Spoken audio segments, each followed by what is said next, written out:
మరో big breaking news చూస్తున్నాం. America జోక్యంతో Iran సంచలన నిర్ణయం తీసుకుంది. హర్మూజ్ జలసంధి మూసివేతకు రంగం కూడా సిద్ధం చేసుకుంటుంది. ఇరాన్ చర్యతో షాక్ లో పలు దేశాలు ఉన్నట్లుగా తెలుస్తోంది. ప్రపంచ మార్కెట్ కు హర్మూజ్ జలసంధి కీలకం. హర్మూజ్ ద్వారా ప్రపంచ వ్యాప్తంగా అవసరమయ్యే 20% ముడి చమురు రవాణా భారత్ కు తప్పని ఇబ్బందులుగా కూడా కనిపిస్తుంది. ఇంధన ధరలు పెరుగుతాయని కూడా ఆందోళన వ్యక్తం చేస్తున్నారు. ప్రస్తుతం భయం లేదని కూడా భారత్ చెప్తున్న పరిస్థితి అయితే కనిపిస్తోంది. అమెరికా దాడి తర్వాత ఇరాన్ తీసుకున్న నిర్ణయం భారత్ తో పాటు పలు దేశాలకు షాక్ ఇస్తుందని చెప్పుకోవచ్చు. ప్రపంచ మార్కెట్ ఎంతో కీలకమైన హర్మూజ్ జలసంధిని మూసివేతకు ఇరాన్ పార్లమెంటు నిర్ణయించడం కలవరపెడుతోంది. ప్రపంచ మార్కెట్ కు హర్మూజ్ జలసంధి ఎంతో కీలకం.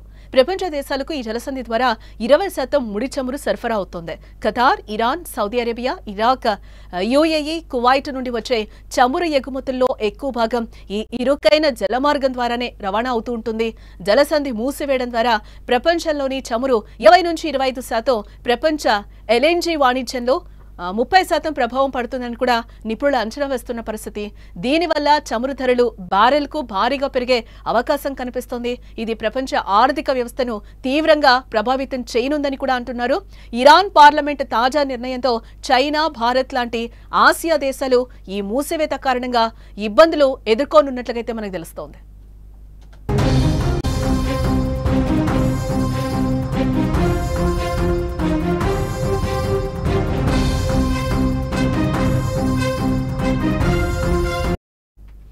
భారతదేశానికి హర్మూజ్ జలసంధి చాలా ముఖ్యమైనది. మన దేశం దిగుమతి చేసుకుంటున్న మొత్తం దిగుమతి 5.5 మిలియన్ బ్యారెళ్లలో రోజుకు 2 మిలియన్ బ్యారెళ్ల ముడి చమురు హర్మూజ్ జలసంధి ఇరుకైన జలమార్గం ద్వారానే రవాణా అవుతోంది. అయితే హర్మూజ్ జలసంధి మూసివేసిన భారత్ కు ఇబ్బంది లేదని కేంద్ర ప్రభుత్వం చెప్తోంది. ఆయిల్ సరఫరాపై భయం లేదు, చాలా నిల్వలు ఉన్నాయని కేంద్ర పెట్రోలియం, సహజ వాయు మంత్రి హర్దీప్ సింగ్ పూరి అంటున్నారు. చమురు మార్కెటింగ్ కంపెనీలకు వారాలకు సరిపడా సరఫరాలు ఉన్నట్టుగా కూడా ఆయన వివరించడం జరిగింది. రష్యన్ చమురు హర్మూజ్ జలసంధి నుంచి కాకుండా సూయజ్ కాలువ, కేఫ్ ఆఫ్ గుడ్ హోప్ లేదా పసిఫిక్ మహాసముద్రం ద్వారా వస్తుంది. ఇటు అమెరికా, పశ్చిమాఫ్రికా, లాటిన్ అమెరికన్ ప్రవాహాలు కూడా బ్యాకప్ ఆప్షన్లుగా ఉండడంతో భారత్ కు కొన్ని రోజులు ఎలాంటి ఇబ్బంది కూడా లేకపోవచ్చని అంటున్నారు. ఎలాంటి ఇబ్బంది లేకుండా ఇంధన దిగుమతులకు ప్రత్యామ్నాయ మార్గాలను కూడా అన్వేషిస్తోంది. అయితే ఇది తాత్కాలికంగా ఊరటనిచ్చినా యుద్ధం మరిన్ని రోజులు కొనసాగితే మాత్రం ఇండియాపై తీవ్ర ప్రభావం ఉండొచ్చని కూడా నిపుణులు చెప్తున్న పరిస్థితి కనిపిస్తుంది. ఇక ఇదే అంశానికి సంబంధించిన మరింత సమాచారాన్ని మా సీనియర్ జర్నలిస్ట్ విజయ్ అందించే ప్రయత్నం చేస్తారు. ఎస్ విజయ్, ఇరాన్ గత కొన్ని రోజులుగా హర్మూజ్ జలసంధిని మూసివేస్తామని కూడా చెప్తూ వస్తున్న పరిస్థితి అయితే కనిపిస్తుంది. ఈ రోజు అదే జరిగిందని అనుకోవచ్చు అంటారా? దీంతో భారత్ పై చమురు దిగుమతులు పడే అవకాశం ఉందా? ఏం జరగబోతుంది అనుకోవచ్చు అంటారు? ఎస్ జానకి, ఇప్పటి వరకు ఇజ్రాయెల్, ఇరాన్ మధ్య జరుగుతున్నటువంటి యుద్ధం విషయంలో ఒక్కసారిగా అమెరికా నేరుగా రావడం, అమెరికాకు సంబంధించినటువంటి ఫైటర్ జెట్స్ కావచ్చు, అలాగే స్టెల్స్ సంబంధించినటువంటి విమానాలన్నీ కూడా ఏదైతే బంకర్ బస్టర్కి సంబంధించినటువంటి బ్లాస్ట్ చేయడం, పెద్ద ఎత్తున చేయడం, అంటే ఇరాన్కి సంబంధించినటువంటి అణు కేంద్రాలు, ఏదైతే అణు శుద్ధి కేంద్రాలు ఉన్నాయో వాటి మీద నేరుగా దాడి చేశామని స్వయంగా అమెరికన్ ప్రెసిడెంట్ ట్రంప్ ప్రకటించిన తర్వాత కొద్దిసేపటి తర్వాత ఇరాన్ కూడా ఒక ప్రకటన చేసింది. తమకు ఎలాంటి నష్టం కూడా జరగలేదు, కేవలం భూమి ఉపరితలం పైన ఉన్నటువంటి కట్టడాలకు మాత్రమే డ్యామేజ్ అయింది అనేటువంటి ఒక నిర్ణయం తీసుకుంది. కానీ ఇరాన్కి జరిగినటువంటి నష్టం మాత్రం చాలా తీవ్రమైనటువంటి నష్టంగానే మనం భావించాలి. అయితే ఇప్పుడు ఇరాన్ ఒక కీలకమైనటువంటి సంచలనమైన నిర్ణయం తీసుకుంది. ఎందుకంటే గల్ఫ్ కంట్రీస్ అన్నీ కూడా, ఆ దేశాలన్నీ కూడా అక్కడ ఉన్నటువంటి చమురు నిల్వలు, ఆయిల్ నిల్వల మీదే మొత్తం ప్రపంచ ఆర్థిక వ్యవస్థ అంతా కూడా ఆధారపడి ఉంటుంది. కొంతవరకు అసమానతలకు గురయ్యేటువంటి అవకాశం కూడా ఉంది. ఒకవేళ ఏదైతే హర్మూజ్ జలసంధి, ఇది ముఖ్యంగా గల్ఫ్ కంట్రీస్ సంబంధించినటువంటి ఆయిల్ రవాణా అంతా కూడా ఈ జలసంధి మీదుగానే ప్రపంచంలో ఉన్నటువంటి ఏదైతే తూర్పు ఆసియా కావచ్చు, ఆస్ట్రేలియా కావచ్చు, ఇలా ఆఫ్రికా దేశాలన్నిటికీ కూడా ఇక్కడి నుంచే ముఖ్యంగా ఆయిల్ రవాణా అంతా కూడా జరుగుతుంది. అయితే క్రూడ్ ఆయిల్ అంతా కూడా ఇక్కడి నుంచి జరిగేటువంటి క్రమంలో ఇప్పుడు ఒక్కసారిగా ఆ జలసంధిని క్లోజ్ చేస్తున్నాము అనేటువంటి ఒక నిర్ణయాన్ని ప్రకటించింది. దీన్ని పార్లమెంట్లో కూడా ప్రవేశపెట్టింది. ఈ బిల్లుని వెంటనే పార్లమెంటు కూడా, ఇరాక్ పార్లమెంటు ఆమోదించింది. అయితే ఇప్పుడు ముఖ్యంగా ఇక్కడ జరుగుతున్నటువంటి జల రవాణా చూస్తే ప్రపంచ దేశాలన్నిటికి సంబంధించినటువంటి ఆయిల్కి సంబంధించిన రవాణా అంతా కూడా, సహజ వాయువుకు సంబంధించినటువంటి రవాణా అంతా కూడా ఈ మార్గం గుండా దాదాపుగా 20 నుంచి 30% ప్రపంచానికి సంబంధించిన అన్ని దేశాలకు సంబంధించినటువంటి ఆయిల్ రవాణా అంతా ఈ మార్గం గుండా వెళ్తుంది. అయితే ఈ మార్గాన్ని క్లోజ్ చేయడం వల్ల ఎవరి మీద ప్రధానంగా ఒత్తిడి పడుతుంది అనేటువంటి లెక్కలైతే ఇప్పుడు మొత్తం ప్రపంచ దేశాలన్నీ కూడా వేస్తున్నాయనే చెప్పాలి. ముఖ్యంగా భారత్ విషయానికి వస్తే భారత్ దీనివల్ల ఏదైనా కొంతవరకు నష్టపోయేటువంటి అవకాశం ఉందా? ఒకవేళ నిల్వలు ఎక్కువగా లేని సమయంలో ఈ దేశం మీదే ముఖ్యంగా ఇరాన్ నుంచి వచ్చేటువంటి అంటే ఈ మార్గం నుండి ఏదైతే గల్ఫ్ కంట్రీస్ వచ్చేటువంటి ఆయిల్ ఒకవేళ రవాణా ఆగిపోతే మన దగ్గర ఉన్నటువంటి చమురు నిల్వలు తగ్గిపోతే దాని ప్రభావం మన ఆర్థిక వ్యవస్థ మీద ముఖ్యంగా ఆయిల్ ధరలు పెరగడం మీద ఏమన్నా ఆధారపడి ఉందా అని ఒకసారి మనం విశ్లేషణ చేసే ప్రయత్నం చేస్తే కొంతవరకు మాత్రమే ఆ ప్రభావం ఉండే అవకాశం ఉంది. ఎందుకంటే మోడీ తీసుకున్నటువంటి కొన్ని సంవత్సరాల కిందట ఆయన తీసుకుంటూ వస్తున్నటువంటి నిర్ణయాలే ఇవాళ మనల్ని సేఫ్ ప్లేస్లో ఉన్నాయని ఖచ్చితంగా చెప్పవచ్చు. ఎందుకంటే గతంలో కూడా మనం గల్ఫ్ కంట్రీస్ మీదే ప్రధానంగా ఆయిల్కి సంబంధించినటువంటి రవాణా మీద ఆధారపడినటువంటి పరిస్థితి. ముఖ్యంగా యుఏఈ కావచ్చు, ఇరాన్ కావచ్చు, అలాగే సౌదీ అరేబియా కావచ్చు, ఇలాంటి దేశాల నుంచి మనం దిగుమతి చేసుకుంటూ వస్తున్నాం. అయితే ఇప్పుడు ఈ దేశాలకు సంబంధించినటువంటి ఆయిల్ రవాణా అంతా కూడా ఈ జల సంధి మీదనే రావాల్సినటువంటి పరిస్థితి. అంటే ముఖ్యంగా సూయిజ్ కెనాల్ ఎంత ప్రయారిటీ ఉంటుందో వరల్డ్లో ఉన్నటువంటి ఏదైతే షిప్పింగ్ ద్వారా జరిగేటువంటి ట్రాన్స్పోర్టేషన్కి ఆ తర్వాత ఈ హర్మూజ్ కెనాల్ అనేది కూడా చాలా కీలకమైనటువంటి జలసంధిగా చెప్పవచ్చు. అయితే ఈ జలసంధి ఇప్పుడు క్లోజ్ చేయడం వల్ల భారతదేశం కంటే కూడా ఆస్ట్రేలియా ముఖ్యంగా చైనా మీద దీని భారం ఎక్కువ పడే అవకాశం ఉంది. దాదాపు చైనాకు సంబంధించి అంటే మన ఇండియాకు సంబంధించి కేవలం 15 నుంచి 15% ఆయిల్ రవాణా మాత్రమే ఇక్కడి నుంచి జరుగుతుంది. మిగిలినటువంటి ఆయిల్ రవాణా అంతా కూడా సౌదీ అరేబియా నుంచి డైరెక్ట్గా ఇరాక్ వరకు కూడా మనకు ఒక సపరేట్ పైప్ లైన్ కూడా ఉంది. అయితే సౌదీ అరేబియా నుంచి ఇరాక్ మీద, ఆ తర్వాత ఇరాక్ నుంచి పాకిస్తాన్ మీదుగా కూడా మన భారతదేశంలోకి ఒక సపరేట్ పైప్ లైన్ వేసుకోవాలని కూడా గతంలో నుంచి అనేక ప్రతిపాదనలు కూడా చేస్తూ అయితే పాకిస్తాన్ దీన్ని అడ్డుకుంది. ఒకవేళ ఈ పైప్ లైన్ వస్తే భారత ఆర్థిక వ్యవస్థ పూర్తి స్థాయిలో మరింత బలోపేతం అవుతుంది, తద్వారా మన మీద పరోక్షంగా ప్రభావం పడే అవకాశం ఉందనేటువంటి దురుద్దేశంతోనే పాకిస్తాన్ దీన్ని నిలిపివేసింది. అయితే ఇప్పుడు భారత్ ఎందుకు సేఫ్లో ఉంది అనేటువంటి విషయాన్ని ఒకసారి మనం పరిశీలించినట్లయితే రష్యా ఉక్రెయిన్కి సంబంధించినటువంటి వార్ జరుగుతున్న టైంలో అమెరికా రష్యా మీద తీవ్రమైనటువంటి ఆంక్షలను విధించింది. ఏ దేశాలైనా సరే ముఖ్యంగా రష్యాతో ట్రేడింగ్ చేయకూడదు, రష్యాతో ఉన్నటువంటి వ్యాపార కార్యకలాపాలన్నింటినీ కూడా నిలిపివేయాలి అనేటువంటి ఒక ప్రకటన చేసింది అమెరికా. అయితే దీన్ని ఏమాత్రం కూడా మన భారతదేశం ముఖ్యంగా మన ప్రధాని నరేంద్ర మోదీ పట్టించుకోలేదు. రష్యాతో మనకున్నటువంటి అనుబంధం వల్ల దశాబ్దాలుగా మనకున్నటువంటి మిత్ర దేశంలో మొదటి స్థానంలో ఉన్నటువంటి దేశం రష్యా.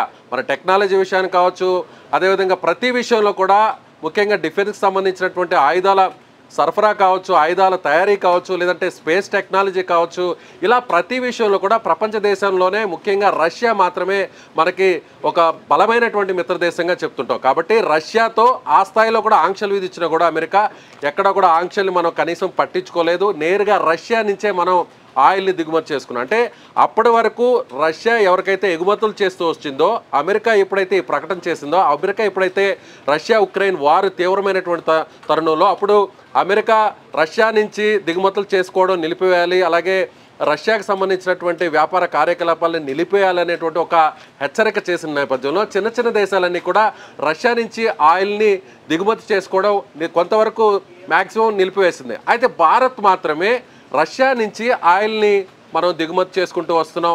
మునుపటి కంటే కూడా అంటే గల్ఫ్ కంట్రీస్ కూడా ముఖ్యంగా ఏదైతే ఇప్పుడు మనం చెప్తున్నటువంటి ఇస్లామిక్ కంట్రీస్ ముఖ్యంగా ఆయిల్ నిక్షేపాలు ఎక్కువ ఉన్నటువంటి దేశాలు, ఈ దేశాల నుంచి మనం చమురుని దిగుమతిని చేసుకునేటువంటి స్కేల్ని కొంతవరకు తగ్గించామనే చెప్పాలి. ఇప్పుడు రష్యా నుంచి నిల్వలను మనం ఆయిల్ రవాణాని ఎక్కువ శాతం చేసుకుంటున్నాం. కాబట్టి ఇప్పుడు హర్మూజ్ జలసంధి క్లోజ్ అయినా కూడా భారతదేశం మీద ముఖ్యంగా సామాన్యుడి మీద ఈ భారం పడే అవకాశం ఎంతవరకు ఉంది అనేది ఇప్పుడు మొత్తం ఆర్థిక నిపుణులందరూ కూడా అంచనా వేస్తున్నారు. కొంతవరకే పెరిగే అవకాశం ఉంది, అది కూడా 2 నుంచి 3 రూపాయలు మాత్రమే పెరిగే అవకాశం ఉంటుంది. పెట్రోల్ ధరలు కావచ్చు, లేదంటే డీజిల్ ధరలు కావచ్చు, లేదంటే ఏదైతే గ్యాస్కి సంబంధించినటువంటి ధరలు కూడా. ముఖ్యంగా ఎప్పుడైతే రష్యా వైపు మనం నిలబడ్డామో, రష్యా మనకు సపోర్ట్గా ఉందో కొంతవరకు ఇప్పుడు భారతదేశం సేఫ్లో ఉందని చెప్పాలి. ముఖ్యంగా ఈ ప్రభావంతో, ఈ నిర్ణయంతో చైనా మీద దీని ప్రభావం ఎక్కువ పడే అవకాశం ఉంది. దీనివల్ల అంటే ఇప్పుడు ఇరాక్ తీసుకున్నటువంటి ఈ నిర్ణయంతో అమెరికా ఎలా స్పందిస్తూ చూడాల్సినటువంటి పరిస్థితి. ఎందుకంటే అమెరికా ఇప్పటి వరకు ఏదైతే బాంబింగ్ జరిగిన తర్వాత, ఏదైతే న్యూక్లియర్ స్టేషన్స్ మీద అటాక్ జరిగిన తర్వాత చాలా గర్వంగా ఆ విషయాన్ని ట్రంప్ ప్రకటించుకున్నారు. ఆ తర్వాత ఎక్కడా కూడా భయపడకుండా ఇరాన్ ఇలాంటి నిర్ణయం తీసుకుంది. ఇప్పుడు డైరెక్ట్గా రష్యా ఒకవేళ రంగంలో దిగి ముఖ్యంగా చైనా మీద దీని ప్రభావం పడుతుంది కాబట్టి చైనా ఏం నిర్ణయం తీసుకుంటుంది? ఇప్పటి వరకు చైనా ఇరాన్కి పరోక్షంగా సపోర్ట్ చేస్తూ వస్తుంది. ఎక్కడా కూడా ప్రత్యక్షంగా చైనా సపోర్ట్ చేయలేదు. కానీ రష్యా మాత్రం ఇరాన్ వైపు నిలబడతామని బహిరంగంగా స్టేట్మెంట్ ఇచ్చింది. అవసరమైతే కొన్ని ఆయుధాలను కూడా తాము ఇవ్వడానికి సిద్ధంగా ఉన్నామని కూడా చెప్తుంది. మరోవైపు ఇరాన్ కూడా ఒక ప్రకటన కూడా చేసింది. రష్యా కూడా గతంలో ఒక ప్రకటన కూడా చేసింది. అవసరమైన సమయంలో, కీలకమైనటువంటి సమయంలో, అత్యవసరమైనటువంటి సమయంలో, ఇరాక్కి చివరి నిమిషం ఉన్నటువంటి సమయంలో తాము న్యూక్లియర్ వెపన్ని కూడా ఇరాక్ ఇవ్వడానికి సిద్ధంగా ఉన్నాము అంటూ రష్యా ఒక స్టేట్మెంట్ ఇచ్చింది. ఆ స్టేట్మెంట్ని మనం ఒకసారి పరిశీలించినట్లయితే ఇప్పుడు ఇలాంటి సమయంలో ఒకవేళ రష్యా కానీ న్యూక్లియర్ వెపన్ని కానీ ఇరాక్ ఇస్తే దాన్ని ఇజ్రాయెల్ మీద కానీ ఒకవేళ ప్రయోగిస్తే ఇది ఖచ్చితంగా 3వ ప్రపంచ యుద్ధానికి దారి తీసేటువంటి అవకాశం ఉంది. ఇప్పటి వరకు కూడా ఇరాన్, ఇజ్రాయెల్ ఈ 2 దేశాల మధ్య యుద్ధం జరుగుతున్నా అందులో నేరుగా అమెరికా ఇప్పుడు జోక్యం చేసుకొని ఆ దేశాల మీద నేరుగా ఫైటర్ జెట్స్ ద్వారా బాంబింగ్ చేసినా కూడా ఇప్పటి వరకు కూడా మిగిలినటువంటి దేశాలన్నీ కూడా కాస్త ప్రశాంతంగా ఉండడానికి కారణం వాళ్ళ ఆర్థిక వ్యవస్థ మీద ఎక్కడ కూడా భారం పడినటువంటి పరిస్థితి. ఈ యుద్ధాలన్నీ కూడా జానికి ఒకే విషయం చెప్పాలి. ఇప్పుడు జరుగుతున్నటువంటి యుద్ధాలన్నీ కూడా చూస్తే ఆయా దేశాలు కంటే ముఖ్యంగా వాళ్ళ సొంత దేశాలకు కలిగేటువంటి ప్రయోజనం ఏంటి, నష్టం ఏంటి, వీటిని ఎక్కువగా ముందు అందరూ కూడా క్యాలిక్యులేట్ చేస్తారు. ఇలా చూసినటువంటి పరిస్థితుల్లో ఇది అమెరికాకి ఈ నిర్ణయం కొంతవరకు కలిసి వస్తుందా లేదంటే నష్టం కలిగిస్తుందా అనేది ముందు మనం అంచనా వేయాలి. ఎందుకంటే ఇప్పుడు అమెరికా ట్రంప్ ఎప్పుడైతే మళ్ళీ తిరిగి 2వసారి అధ్యక్షుడయ్యాడో ట్రంప్ తీసుకుంటున్నటువంటి వాణిజ్యపరంగా ఆయన తీసుకుంటున్నటువంటి నిర్ణయాలన్నీ కూడా మొత్తం ప్రపంచ దేశాలకు సంబంధించినటువంటి ఆర్థిక వ్యవస్థల మీద కొంతవరకు ప్రతికూలంగా మారుతున్నటువంటి పరిస్థితులు కనిపిస్తున్నాయి. అయితే చైనా ఒక నిర్ణయం తీసుకుంది, చైనాకు వ్యతిరేకంగా ఆంక్షలు పెట్టడం జరిగింది. అయితే ఇప్పుడు అమెరికా ఏం చెప్తుందంటే ఒకవేళ ఈ కెనాల్ని క్లోజ్ చేశారు కాబట్టి, ఈ జలసంధిని క్లోజ్ చేశారు కాబట్టి హర్మూజ్ జలసంధిని అమెరికానే డైరెక్ట్గా ఇప్పుడు రంగంలోకి వచ్చి మిగిలినటువంటి దేశాలంటే కూడా ఆయిల్ను తాము అమ్ముతాము, మా దగ్గర నుంచి ఆయిల్ని కొనుగోలు చేయండి అంటూ కూడా ఇప్పుడు ఒక వక్ర బుద్ధిని ఇప్పుడు అమెరికా తెర మీదకి తీసుకొచ్చేటువంటి అవకాశం ఉంది. సో ఇప్పుడు ఇరాన్ తీసుకున్నటువంటి ఈ నిర్ణయం వల్ల అమెరికాకు ప్రయోజనం కలిగితే మాత్రం అమెరికా వెయిట్ అండ్ సీ అనేటువంటి ధోరణిలో ఉంటుంది. అయితే దీని ప్రభావం తీవ్రంగా చైనా మీద పడుతుంది కాబట్టి చైనా ఒకవేళ ప్రత్యక్షంగా రంగంలోకి దిగితే మాత్రం ఉద్రిక్త పరిస్థితులు పెరిగే అవకాశం ఉంది. 3వ ప్రపంచ యుద్ధానికి కూడా దారి తీసేటువంటి అవకాశం ఉంది. ఇందులో ఒక్క విషయం అయితే మాత్రం మనం ఖచ్చితంగా చెప్పవచ్చు, రష్యా దగ్గర నుంచి గత కొన్ని నెలల కిందటే మనం కీలకమైన నిర్ణయం తీసుకొని అతి తక్కువ ధరకే మనం క్రూడ్ ఆయిల్ని కొనుగోలు చేయడం జరిగింది. క్రూడ్ ఆయిల్ని అతి తక్కువ ధరకే మనం కొనుగోలు చేసినా కూడా ఎక్కడా కూడా మన గవర్నమెంట్ ఆయిల్ రేట్స్ని డౌన్ చేయలేదు. అలాగే ప్రీవియస్గా ఉన్నటువంటి ఆయిల్ ధరలు ఎలా ఉన్నాయో ఆ ధరలను అలాగే కంటిన్యూ చేస్తూ వచ్చారు. అయితే మిగిలినటువంటి ఈ ధనాన్నంతా కూడా ఇప్పుడు మన భారతదేశం ఏం చేస్తుందంటే ముఖ్యంగా రోడ్ల రవాణా కావచ్చు, దేశానికి సంబంధించినట్టు వేరే రంగాల మీద కూడా ఇన్వెస్ట్ చేస్తుంది. అంటే రోడ్డు మార్గాలు వాటి మీద ఇన్వెస్ట్ చేస్తూ వచ్చింది. అయితే ఇప్పుడు ఒకవేళ ఈ నిర్ణయం వల్ల అంటే ఇరాన్ తీసుకున్నటువంటి ఈ నిర్ణయం వల్ల కొంతవరకు స్వల్పంగా రేట్లు పెరిగే అవకాశం ఉన్నప్పటికీ సామాన్యుడి మీద మాత్రం ఆ ధరల పెంపు వేసేటువంటి భారాన్ని వేసేటువంటి నిర్ణయాన్ని తీసుకోవాలని మనం మాట్లాడుకోవాలి. అంటే మీరు చెప్తున్నట్టు భారత్ చెప్తున్నట్టు చూస్తే గనక మనకి ఇప్పటి వరకు అయితే భయం లేదు, క్రూడ్ ఆయిల్ కి సంబంధించి ఎటువంటి ఇబ్బంది అయితే లేదు అని కూడా మనకి చెప్తున్న పరిస్థితి కనిపిస్తుంది. ఇదే నేపథ్యంలో నిన్న ఇరాన్ ప్రధానితో కూడా మన మోదీ మాట్లాడిన పరిస్థితి మనం ఒకసారి గుర్తు చేసుకోవాలి. ఆయన శాంతి చర్చల వైపు వెళ్ళాలి అని చెప్పి కూడా ఇరాన్ కి ఒక సూచన అయితే చేయడం జరిగింది ఫోన్ కాల్లో. ఇదే నేపథ్యంలో మీరు ప్రత్యామ్నాయ మార్గాలు చూడాలి అని కూడా మోదీ వాళ్ళకి చెప్పిన పరిస్థితి కనిపిస్తాయి. ఇప్పుడు భారత్ శాంతి చర్చలనే శాంతియుతంగానే మనం అన్ని పరిష్కరించుకుంటూ ఉంటాం కాబట్టి మళ్ళీ ఆయన అగైన్ వాళ్ళకి ఇరాన్ కి కూడా అదే చెప్పిన సిచ్యువేషన్ మనకు కనిపిస్తుంది. సడన్ గా ఇరాన్ జలసంధిని మూసివేస్తున్నాము అని చెప్పిన నిర్ణయాన్ని మనం ఏ విధంగా చూడాలి అసలు? అంటే ప్రధానంగా చూస్తే జానకి ఈ ప్రభావం మన దేశం మీద కంటే కూడా తూర్పు ఆసియా దేశాలన్నిటి మీద ఎక్కువగా ప్రభావం పడేటువంటి అవకాశం ఉంది. ముఖ్యంగా చైనా మీద దీని ప్రభావం చాలా ఎక్కువగా ఉంటుంది. ఇప్పుడు చైనా ఎలా రియాక్ట్ అవుతుంది, చైనా ఇప్పుడు ఎలాంటి నిర్ణయం తీసుకోబోతుంది? ఇప్పటివరకు కూడా పరోక్షంగా చైనా ఇరాన్ని సపోర్ట్ చేస్తూ వచ్చింది. ఎందుకంటే అమెరికా ఎంటర్ అయింది కాబట్టి అమెరికాకు వ్యతిరేకంగా ఎప్పుడైనా కూడా చైనా, రష్యా లాంటి దేశాలు వ్యతిరేకంగా నిర్ణయం తీసుకుంటాయి. సో అమెరికా అటువైపు ఉంటే ఇటువైపు ఈ రెండు దేశాలు ఉంటాయి. అయితే ఇప్పుడు మన భారతదేశానికి విషయానికి వస్తే ఇజ్రాయెల్ ఎప్పటి నుంచో దశాబ్ద కాలంగా ఇజ్రాయెల్ మనకి మిత్రదేశంగా ఉంది. మనకు అవసరమైనటువంటి సమయంలో ఆపరేషన్ సింధూర్ కావచ్చు, లేదంటే మొన్న పహల్గామ్ అటాక్ జరిగినటువంటి టైంలో కూడా మనకు అవుట్రైట్గా సపోర్ట్ ఇచ్చింది ఇజ్రాయెల్. అయితే ఇప్పుడు ఇజ్రాయెల్కి మనం పరోక్షంగా సపోర్ట్ చేస్తున్నప్పటికీ ఇరాన్తో ఉన్నటువంటి వాణిజ్యమైనటువంటి అవసరాల రీత్యా, ముఖ్యంగా ఇరాన్ వద్ద ఉన్నటువంటి ఆయిల్ నిక్షేపాలు, అలాగే ఆయిల్కి సంబంధించినటువంటి దిగుమతులు మనం చేసుకోవాలి కాబట్టి చాలా ఆచితూచి మన భారత ప్రభుత్వం వ్యవహరిస్తుంది. అటువైపు ఇజ్రాయెల్తో మనం సంధి మార్గాన్ని సూచిస్తున్నాం. మరోవైపు నిన్న మన ప్రధాని మోదీ కూడా ఇరాన్కి సంబంధించినటువంటి ప్రధానితోనూ కూడా ఆ దేశానికి సంబంధించినటువంటి సుప్రీంతో కూడా మాట్లాడినటువంటి పరిస్థితి. అయితే ఇప్పుడు అమెరికా ఈ డెసిషన్ మీద ఎలాంటి నిర్ణయం తీసుకోబోతుంది? మనం మాత్రం తటస్థంగానే ఉంటాం. మనం ఇజ్రాయెల్ వైపు నేరుగా ప్రత్యక్షంగా సపోర్ట్ చేసే పరిస్థితి ఉండదు, అలాగే ఇరాన్ కూడా సపోర్ట్ చేసేటువంటి పరిస్థితి ఉండదు. అయితే చైనా, రష్యా మాత్రం నేరుగా ఇరాక్కు సపోర్ట్ చేసి రష్యా ముందుగా చెప్పినట్టుగా న్యూక్లియర్ బాంబ్స్ని కానీ ఒకవేళ ఇరాన్కి ఇస్తే, ఇరాన్ వాటిని కానీ ఇజ్రాయెల్ మీద ప్రయోగిస్తే ఖచ్చితంగా అమెరికా లాంటి దేశాలు కూడా న్యూక్లియర్ వెపన్స్ ఉన్నటువంటి దేశాల్లో ముఖ్యంగా అమెరికా ప్రధానంగా ఉంది కాబట్టి అమెరికా కూడా డైరెక్ట్గా రంగంలోకి దిగి అప్పుడు ఇరాన్ మీద ఏదైనా అటాక్ చేయడం, న్యూక్లియర్ వెపన్తో అటాక్ చేయడం, లేదంటే రష్యా మీద కూడా డైరెక్ట్గా అటాక్ చేస్తే పరిస్థితులు చాలా పూర్తిగా మారిపోయేటువంటి అవకాశం ఉంది. ఇప్పుడు అమెరికా తీసుకోబోతున్నటువంటి నిర్ణయం చైనా ఎలా ముందుకు రాబోతుంది, చైనా ఏ విధంగా వ్యవహరించబోతుంది, సో రష్యా నిజంగానే న్యూక్లియర్ వెపన్స్ ఇస్తుందా? సో ఇప్పుడు రష్యాకి సంబంధించి కూడా ఇక్కడ మరొక అంశాన్ని కూడా మనం చెప్పాలి.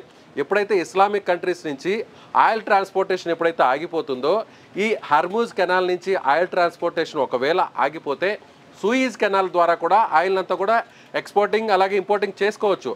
అయితే ఇప్పుడు సూయిజ్ కెనాల్ని కూడా అక్కడ కూడా మూసివేస్తారు అనేటువంటి కొన్ని నిర్ణయాలు కూడా నర్మగర్భంగా మనకు తెలుస్తోంది. ఎందుకంటే అక్కడ ఉన్నటువంటి కొంతమంది తీవ్రవాదులు కూడా ఈ కెనాల్ని మూయాలి, ఇరాన్కి తాము సపోర్ట్ చేస్తున్నాం కాబట్టి ప్రపంచ దేశాలన్నీ కూడా ఈ ఇష్యూ మీద రెస్పాండ్ అవ్వాలి.